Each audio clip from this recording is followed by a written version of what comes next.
አልሰገድክም ተመለስና ስገድ አሉት ሰውየው መጥቶ መስጊድ ገብቶ ሰገደ ነብዩ ተቀብጦ አይደለም ሰግዶ ሲወጣ ጠሩት ረሱል ሰለላሁ ዐለይሂ ወሰለም ፈርጀ فانك فلم تصلي ያሉት አልሰገድክም ተመለስና ስገድ አሉት ሂዶ ሰገደ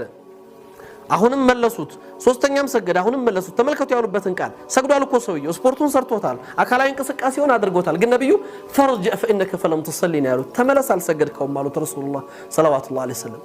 አልሰገድክም ስገድ አሉት አልሰገድክም ስገድ አሉት ሶስት ጊዜ ሰገደ የሰገደው ተመሳሳይ ሰላት ነው ከዚህ በኋላ ማሳመር ስለማልችል አስተምረኝ አሏቸው ነብዩ መሐመድ ሰለላሁ ዐለይሂ ወሰለም ሰላት ላይ ቁም አሉት በመጀመሪያ ከብር ተክቢረተል ኢህራም ስታረግ ተክቢረተል ኢህራም የሚባለው ነገር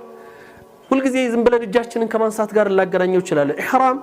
ሌሎች ነገሮች የምታደርግ አላህን ብቻ የምታለቅ ተክቢራ ማለት ነው ዱንያንና መሰል ጉዳዮቿን ሐምና ገሙን ወደ ኋላ ጥዬ አንዱን ታላቅ ጌታ ብቻ ከፊት ለፊት ያቁሜ አላህን አለቃለሁ ብለህ መነሳት ነው ያ ስሜት ከዛ በኋላ ቁም حتى تعتدل ቀጥ ብለህ ቁም አሉት ረሱል ሰለላሁ ዐለይሂ ወሰለም ሩቁ ስታደርግ ሰውነትህ እንዲቀጥ ብሎ እስኪቆም ድረስ ይያሉ አስተማሩት በዚህ አይነት ስገድ ከዛው ሶላት አይደለም ሶላት በትክክለኛው ሲላ አላህ ጋር መገናኛ ሆና ስትሰገድ ለዚህ ነበር ታላቁ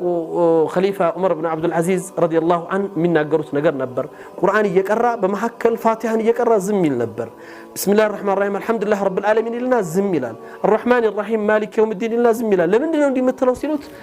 አላህ بسم الله الرحمن الرحيم الحمد لله رب العالمين سيجمر الله مرسي سطال بحديث እንደተነገረው قسمت الصلاه بيني وبين عبدي እንዳሉት ነብዩ ሰለላሁ ዐለይሂ ወሰለም ሰላትን በኔና በሁለት ከፈልኳት اذا حمدني عبدي الله الحمد لله ሲል ባሪያው اثنى علي عبدي እኔን አጸዳኝ ይላል አላህ አመሰገነኝ ይላል